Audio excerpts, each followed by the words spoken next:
Welcome to the Tennis IQ podcast. I'm Brian Lomax. And I'm Josh Berger. And in today's episode, we are going to discuss a recent article from The Guardian about Amanda Anisimova and how the article is titled "From Burnout to Brilliance: Amanda Anisimova on How Honesty Sparked Her Remarkable Revival." And Brian found this article originally, and we discussed it. And there's a lot of really important themes that I think have some overlap to different concepts that we have talked about. And the three themes that I think we really wanted to highlight here.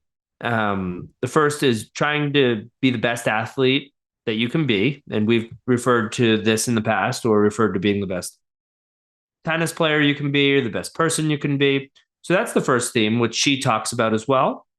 Second one is about learning from losses. She had a very notable, very challenging loss this year at a major final, and was able to bounce back from that in I think, quite an impressive way. So we can talk more about that as well.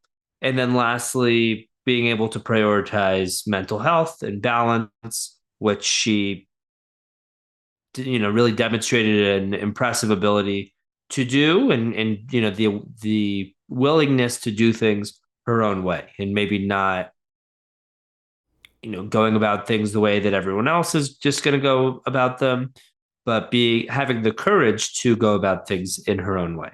So those three themes that we will dive into a little bit further. So Brian, wanted to see, maybe before we get into those themes, wanted to see some of your thoughts overall on the article and on her.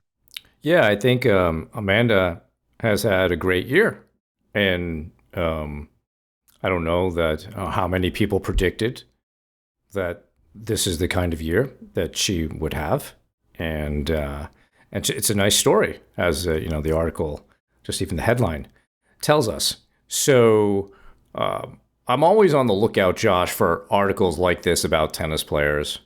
And I think, because the two of us are, sports psych professionals, we might read these articles with a different point of view than others, right? And we're looking for these types of themes. And the reason I like to read these articles is, if we study what some of these great players are doing, very often we find some commonality, and we find some themes, like you've already highlighted for us, that are not necessarily the conventional wisdom way of bringing up a tennis player.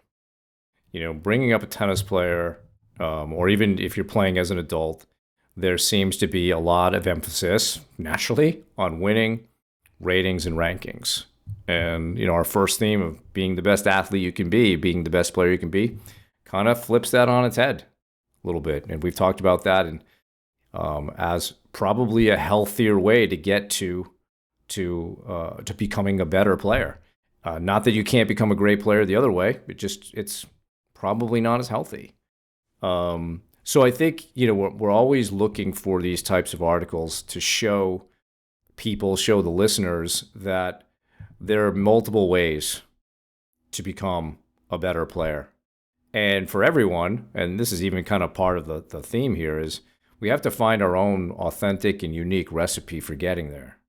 And I think that's why we like to present articles like this, because it gives us things to think about in terms of, well, could I do that? Could I maybe change how I'm thinking about winning? Or could I change maybe how I'm thinking about what I have to do or what I'm supposed to do?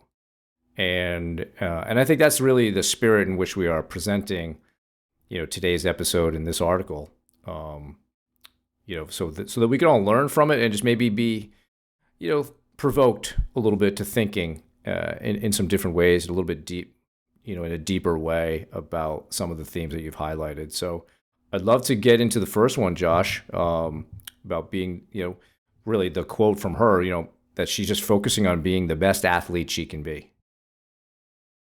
Yeah, so she talked about that. I mean, she said that she's driven by that simple idea of trying to be the best athlete that she can be. You know, talked about how yeah, it's not just about results and defining herself, by her results, which I think is an easy trap to fall into, right? I mean, the way that the tennis scoring system is set up, I think it's easy to start, just viewing yourself based on, wins and losses, right? Within a match, every single point, you win it or you lose it. And then you win it the next one and then you lose the next one. It's easy to, ride this emotional roller coaster and have these ups and downs, feeling like, okay, when I win a point, that makes me a winner. And then when I lose a point, and easy within a match to feel that way, but also long term to define yourself too much on that. And she seems to take a very different approach, which, I think when we get to the next point of learning from losses and talking about her loss to Iga Swiatek in the Wimbledon final and how she bounced back from that, I think it makes it a lot easier to bounce back from losses when we're able to keep our wins and losses and the entire journey in perspective, right? When we're focusing on big picture being the best that we can be, which is a theme that we've talked about many times in past episodes. When we're keeping that in perspective, it helps us manage those ups and downs and wins and losses because they don't feel as earth shattering. They don't feel as groundbreaking. They don't threaten our identity in that same way as if we're defining ourselves too much based on results. But yeah, wanted to see some of your thoughts there as well. Yeah, again, another theme we've hit on a lot here. I guess what we're seeing with Amanda is that by focusing simply on being the best athlete she can be, the results are beginning to take care of themselves. And that's a hard leap of faith for many of us to make. We often talk about process orientation versus result orientation, right? Focus on the process, to the point where that's almost just a platitude that seems empty at this point. But in reality, if you can just stay focused on what you're doing and do it as well as you can, the winning takes care of itself. It also makes me think of the Bill Walsh quote, the San Francisco 49ers coach from the 80s. When the environment is dedicated to learning, the results take care of themselves. And it's not that we don't care about winning, but we have to know, like, in terms of how we focus and think, where it should be in, say, a priority order, right? And the first priority, maybe it's almost like a hierarchy of focus, Josh. Like the focus needs to be on doing all the little things well on your process and just trying to stay in the moment, trying to focus on what you can control. And the reason you're doing that is because you want to perform well, because you want to win. But if you put focusing on winning first, you corrupt your ability to do the little things well. You corrupt your ability to focus well. You corrupt your ability to just take care of your own body language, etc. So I think she's a good example of, I am choosing to have this simple focus for my career of being the best athlete I can be. And now look what we see. She's reached multiple Grand Slam finals this year. She's won 2 WTA 1000 events, recently made the Final Four, the WTA Tour Finals. By all accounts, that's a great year that probably few people predicted back in January or even December of last year. So can we as players and coaches think about this a bit more, and to think about, do I really need to focus so much on my record, my rating? If you're in some sort of ranking system, how many points I have, because these are stressors on the pro tour. There's stressors in junior tennis. The point part may not be a stressor in adult tennis so much, unless you're playing, tournaments, regionally, nationally, or ITF events. There's a point system there for rankings. So many of us are involved in some similar structures as pro players and can feel that same same pressure. Um, what if we unplugged from that a little bit and just focused on becoming the best player we can become? And then let's see what happens. And I think Amanda is a great example of what can happen if you really do this well. Yeah, I had a conversation with an athlete outside of tennis recently where we were talking about this topic, and he was saying, I'm really competitive, I really want to win, and I said, great, I'm competitive Who too. doesn't? Right? Yeah, who doesn't? And if yeah, I almost take that as a given. As yeah, I take that for granted in a certain way. I think most people that are out there, almost everybody who's out there, really wants to win, is really competitive. I think by playing sports for most of your life, it tends to make people competitive, or maybe competitive people are drawn to sports. Um, but I think the question is, do we want to be so focused on the wins and losses and focused on results and identifying with those wins and losses and those results, right? We can want a certain result.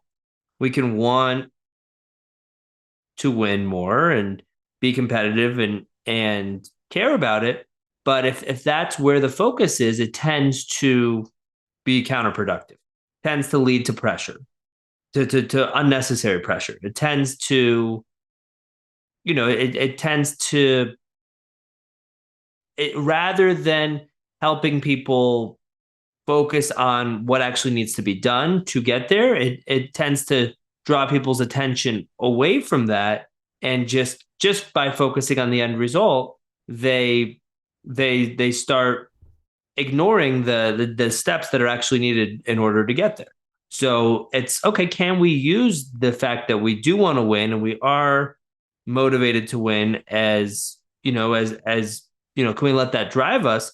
But can we, make sure that we're not, you know, over prioritizing that and focusing on that to the detriment of of our process and of the actual steps that lead to winning, right? I think if we're so focused on I need to win, I'm supposed to win this match, I have to win, I have to have this UTR, then oftentimes you know we're we neglect to actually focus on what actually needs to be done to get there. So I think the more that we can use that as fuel, use that as motivation, and then really shift our focus from that result to our process and to enjoying that journey of working on being the best athlete we can be, best person we can be, best tennis player we can be. I think it tends to lead to better results, and I think we can tend to do that in a much more sustainable way, where every loss doesn't threaten our identity, every loss doesn't bring us to the brink of quitting or saying we hate the sport. It's these are normal, natural parts of the process and the parts of that long journey of being the best that we can be. So, how did your athlete respond to this? Your little talk there. Of course, it's kind of like you said, a given.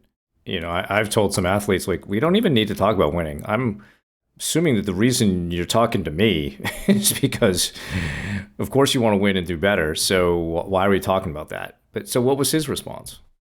Yeah, I would say he definitely bought in. He definitely could see where I was coming from. I mean, we worked on process goals. So it's okay. He's in jujitsu, so he had Mm, a big event coming up, and we worked on on channeling that. Right, he would tighten up and get nervous, and yeah. sort of freeze up in some moments. And I said, okay, what? How do you respond mentally, and how does your body respond when you're so focused on winning and so focused on results and thinking about what's going to happen if I lose?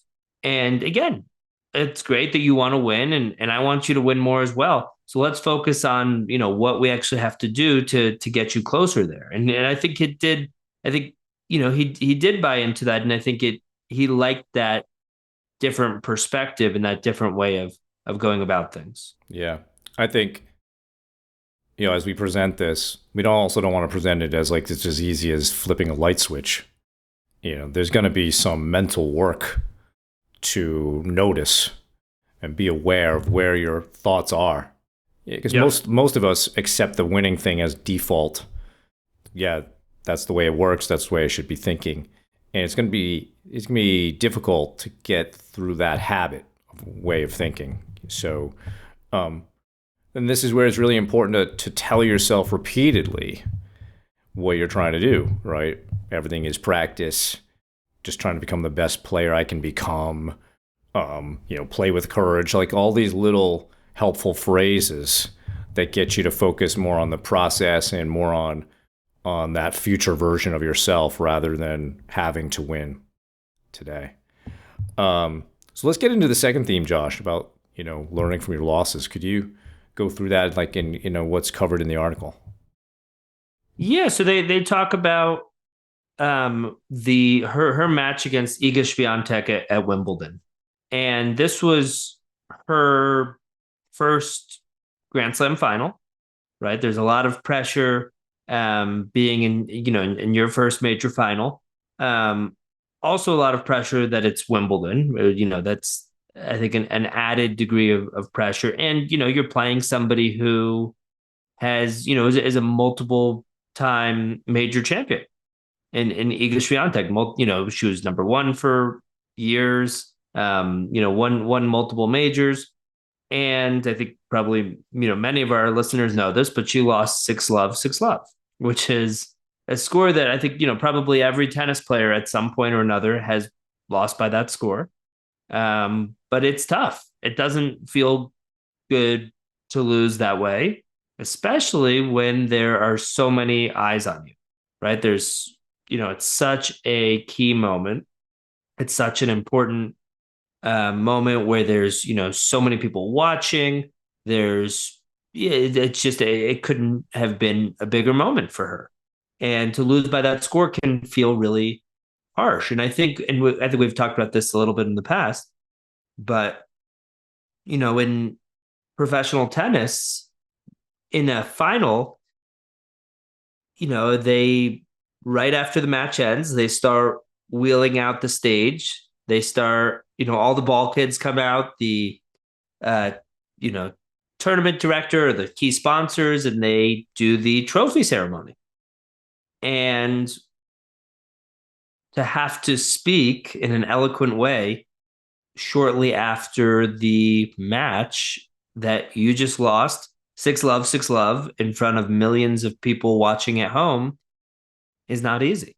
And she handled it with grace. She handled it with grace. She complimented Iga. She said, I'll be back. I want to be, I want to be better going forward.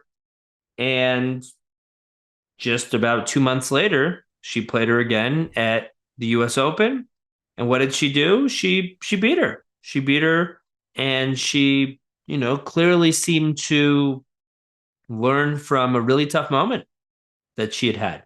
She seemed to learn from that loss, and maybe approach the match a little bit differently. I remember, in the U.S. Open match when she won that first game, the first game that she won. I remember her fist pumping. So it's kind of celebrating those small wins, right? Recognizing, hey, I lost 6-love, 6-love last time. I'm gonna try to celebrate, try to bring that positive energy sort of from the start. So I think she did a really good job of learning from her defeat, accepting responsibility, handling it with grace in a really tough moment, but ultimately learning from it. And the article touches on that as well, just in terms of how she, took a tough moment like that and and ultimately grew from it. When we did our Wimbledon recap, we talked about that performance, and we brought in a theory of performance and anxiety, and looked at how catastrophic performances can happen when when anxiety gets in the way. And I know we got some comments from some Iga fans that we weren't giving Iga enough credit for the 0-0 win, which was not what our intention was. We were trying to explain. where Anisimova's game was that day, and in some ways, Josh, it was vindicating, just to what we were saying about that she came back, less than 2 months later to beat her, right? Because that performance in the Wimbledon final was not normal for her, right? And that's why we explained it the way we did. The thing that was really cool about the turnaround is that she wanted to play Swiatek. She wanted that rematch. And she wasn't like afraid of it, wasn't afraid to like lose 0-0 again or those kinds of things. She really wanted it. That's what a real competitor, that's how a real competitor approaches such things. And maybe on the flip side, perhaps ego was a little bit wary that, I have to kind of defend this 0-0 result that I had in Wimbledon, and I know she's coming for me, and so there might have been a bit of a dynamic there. So she clearly turned that around, got the nerves more under control for that particular match. But when you brought up the idea of learning from your losses, it made me think about Josh Waitzkin. So Josh wrote a book called The Art of Learning. He was also, as a young man, he was a chess grandmaster, then went on to do some, I don't know exactly the name of it, Josh. It is a martial art, but it's like some sort of judo push hands thing. Then it became Tai Chi? It's like a form of, something like that, but it's like push hands. There's some sort of martial art piece to it. But the thing is that it's sort of very disparate activities, chess and a martial art, became essentially a world champion in both. And he connected that to this idea of learning being the most important thing. And he has a concept in there, which is not unique. I think Josh is really good at like naming things in fancy ways that sound sort of normal. Like, so he calls it investing in loss.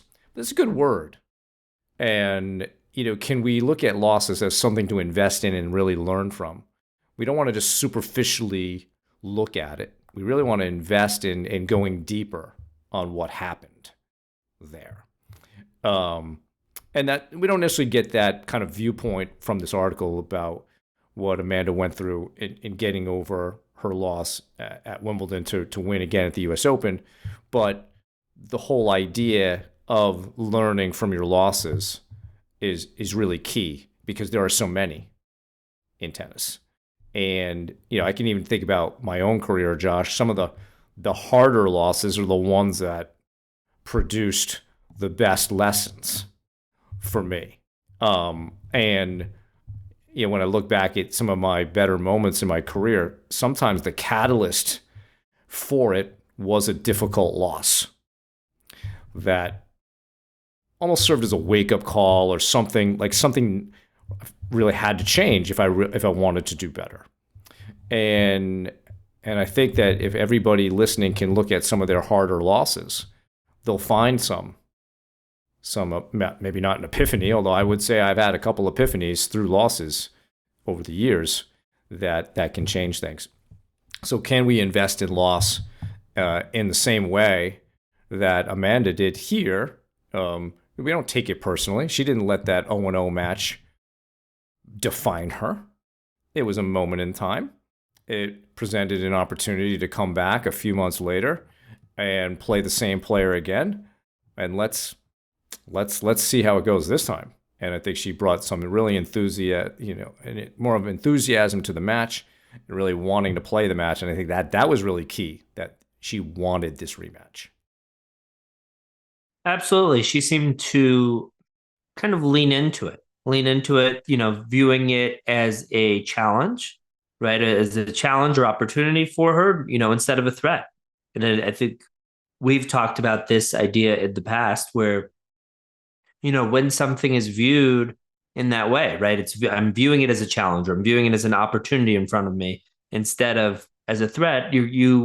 You wind up kind of leaning into the situation, right? I'm leaning in, I'm excited for it, I'm eager for this battle in front of me, instead of, and kind of thinking about what, how can this be beneficial? How can I grow? How can this help me? Instead of, this thing, this this match in front of me is a threat, right? What if I lose 6-love again?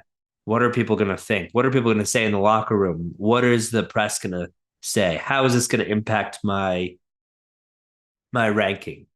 So yeah, just being able to, it seems like she did a really good job of being able to view it in that way, right? And be eager and excited for that match in front of her rather than kind of leaning away and focusing on what could go wrong and viewing it as a threat.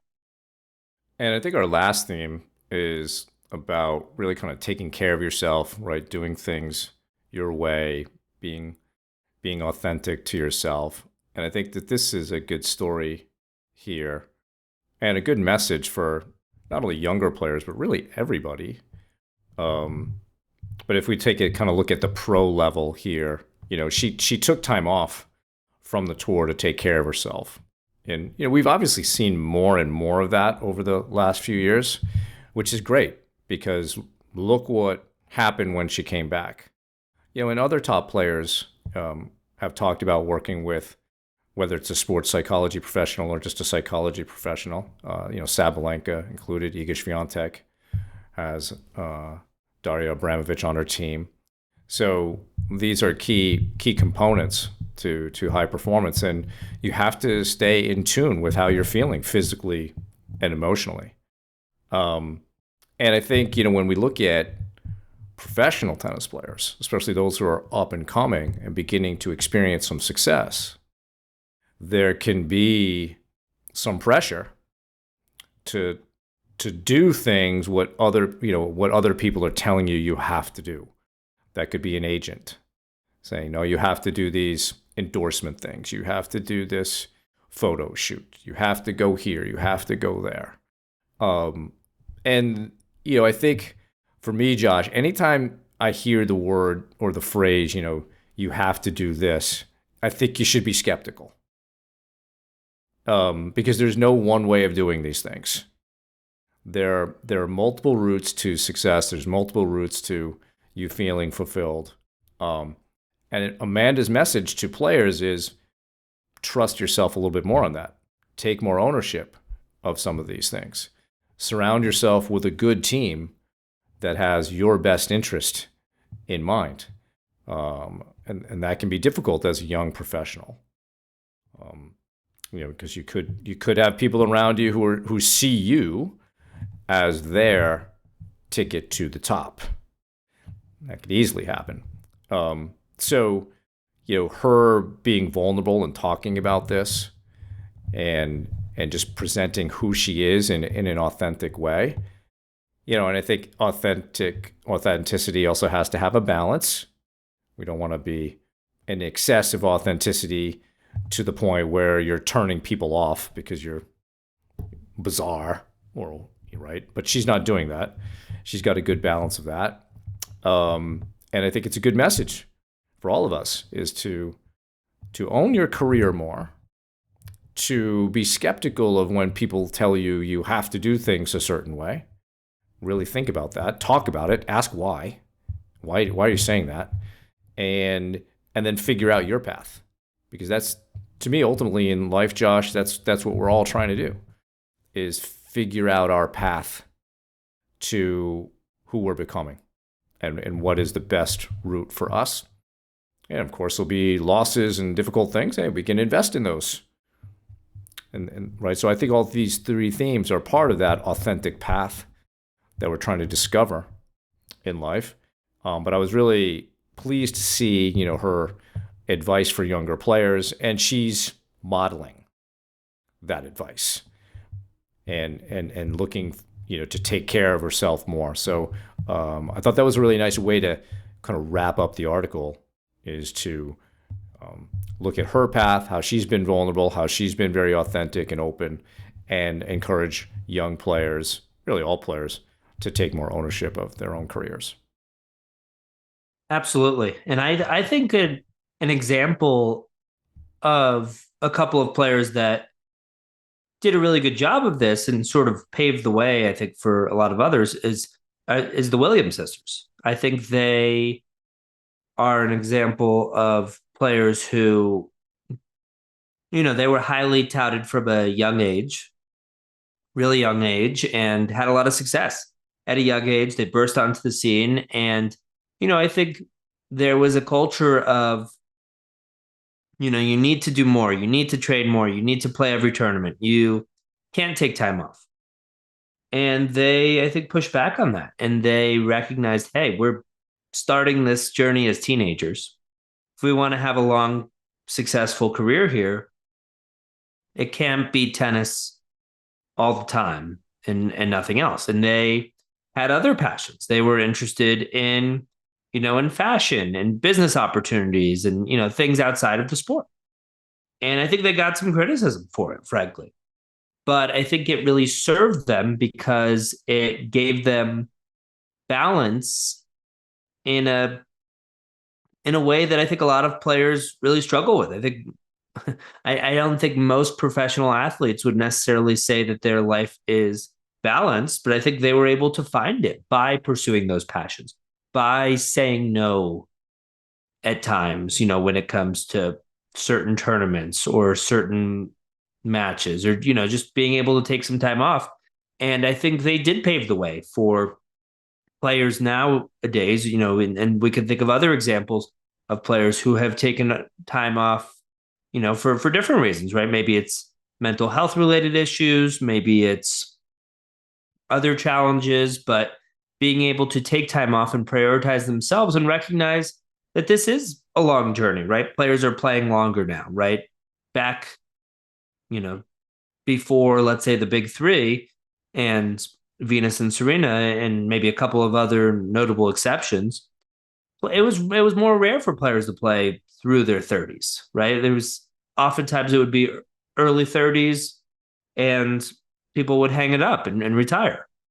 And I think that more of an emphasis on balance and on picking and choosing and saying no at times is one of the factors that has led to players being able to play for longer and have more of a quality of, better quality of life during their careers and beyond, I would say. So I think, the Williams sisters had a lot to do with that. And I think, yeah, Anisimova having the courage to take 8 months off in something as competitive as professional tennis, where you know that by taking 8 months off, you're missing out on different things. You're losing money. Your your ranking points from the past year are dropping off week by week. So your ranking is inevitably going to significantly drop. And and also, people talk about being match tough or sort of losing form. It's easy to feel like, hey, if I take all this time off, am I going to be ready when I come back? Am I going to lose it? Am I going to be ready to compete at that level again? But I think she showed that she was able to do that and actually come back at a higher, at a higher level, at a higher ranking, and a higher level of better results that she'd had in the past. Yeah, I think Ash Barty is another one who did something similar, and she didn't play much longer. Yeah, right. And in some ways, she left the game when she was probably playing some of her best tennis. But she's someone who recognized that there are things that she wanted to do in her life, and Yep. that tennis was not her life, but it was a meaningful project in her life. And I think when you described what the Williams sisters did, that's what I think of. They had some projects they wanted to do, not that there were these things that they had to do. And you're right, they kind of pushed back on that piece of things because their whole junior career was done in a non-conventional way, and they made it work. They're really, in a way, they are a good testimony to you don't have to do it the conventional way. You can do it on your way and figure it out. Find out what works for you. So I think that's something that's great for all of us to kind of figure out what is that unique path look like for all of us. Josh, any last thoughts? Not really. I think we covered those main few themes. I think it'll be interesting to see in upcoming years if other players, follow that example, right? And maybe not necessarily for the right reasons, right? I mean, it's easy to look at her and say, okay, she took this time off, and now look at her ranking, right? Look at her results, right? She was a two-time finalist this year, right? So she took that time off, she prioritized balance, and wow, look at those results. So I think it would be easy for certain players to follow her lead, but maybe for the wrong reasons. Again, with too much of an overemphasis on results, and taking a page out of her book in order to do the same. But I think there's a better reason to do that, right? There's a better reason by understanding, hey, this is something that she needed to do. She prioritized herself. She is taking care of herself, based on whatever that means, taking time off, approaching tournaments in a little bit of a different way. And it's she has wound up in a better place, not just from a results standpoint, but from a personal standpoint as well. So I think, learning the right lesson from her, I think is really key. So it will be interesting to see if other pro athletes, do take a similar approach, not just in terms of being willing to take time off as needed, but again, that focus on being the best athlete you can be, learning from your losses, being able to actually look at your losses and examine them, all of the above, and really taking some of these valuable lessons from her journey. Yeah, and you hit on two of the themes there, and then doing this in a balanced and authentic way, right, for yourself. So, well, that's our show for today. Thank you for listening. For more on today's episode, please check out the show notes. If you have any feedback or questions for the two of us, please email us at tennisiqpodcast@gmail.com.